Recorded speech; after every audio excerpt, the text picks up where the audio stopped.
The mighty Amazons, a band of all-female warriors whose combat skills, courage, and determination were unparalleled by any man. Looking back on history, we chuckle and entertain ourselves with this fantastical legend. But what if I told you that throughout history, this notion became more than just an ancient Greek legend? For a specialized partisan group, this was their reality. Sara Fortis was born in a small town outside of Athens, Greece. And though her father passed away when she was young, she lived happily with her mother and sister. Sara always thought of herself as full Greek, while still continuing to practice Jewish traditions with her family. When the Germans arrived in her small town in 1941, she had the courage to take her fate into her own hands, fleeing with her family. Though her family found refuge, Sara wanted to do more. Unsatisfied by the role society cast for her, she strived to have a significant role in this revolution. Going from village to village, she recruited girls and young women to join her all-female band of partisans. Her highly trained female partisans became indispensable to the Greek rebellion, from hurling Molotov cocktails into enemy lines to sabotaging and destroying Nazi homes and offices. By 18, she was known to all as Captain Sarika, and her women warriors aided the resistance in no way ever done before. High-ranking German officials launched targeted missions to capture and kill the captain, but they were all unsuccessful. Sara fought a double war, not only against the Nazis, but also against the misogyny that plagued her every move.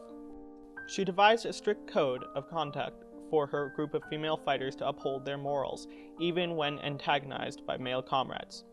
Often sleeping among men in trenches, she would ponder to herself, What would my mother say about what I was doing? What inspired Sara Fortis to take such great lengths to defy stereotypes and defend her nation? Did tales of Amazon warriors give her the strength and courage to stand up for what she believed in? Or was it a strength she possessed all along? We can only speculate. But Captain Sarika made history, embodying the grit and ferocity of ancient Amazonians. With a story this compelling, it is hard to forget these powerful women. But nonetheless, most of their names have faded from memory and are lost forever. Is a picture more powerful than 1,000 words?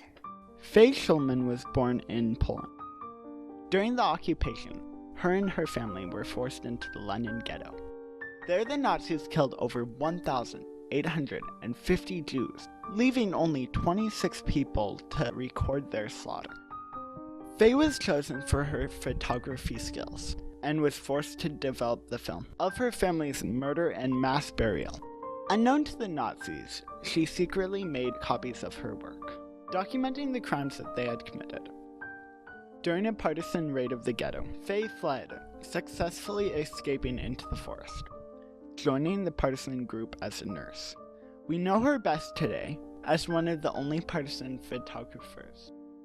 On missions and raids, she documented the resistance, while giving us a window into daily partisan life. The sorrow of a funeral, a family reunited, and the bittersweet happiness of her wedding day. I want people to know that there was resistance. Jews did not go like sheep to the slaughter. I was a photographer. I have pictures.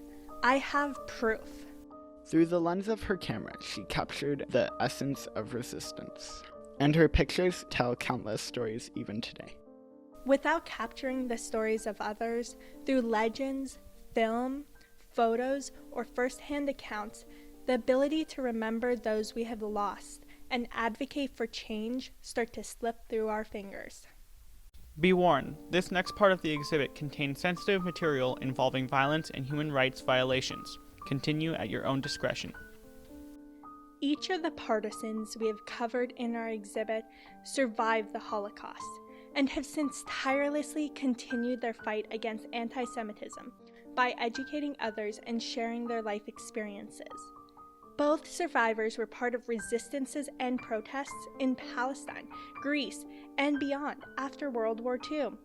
They fought to make sure their stories, their family stories, and their people's stories are shared and remembered to this day. But who will fight to tell the stories of those who have died for their cause? Who will have the courage to stand up and say this isn't right? Kyal Sin, also known by her English name, Angel, was a Taekwondo champion, daughter, and aspiring dancer. She had just cast her first vote during the democratic election in Myanmar before chaos enveloped her country.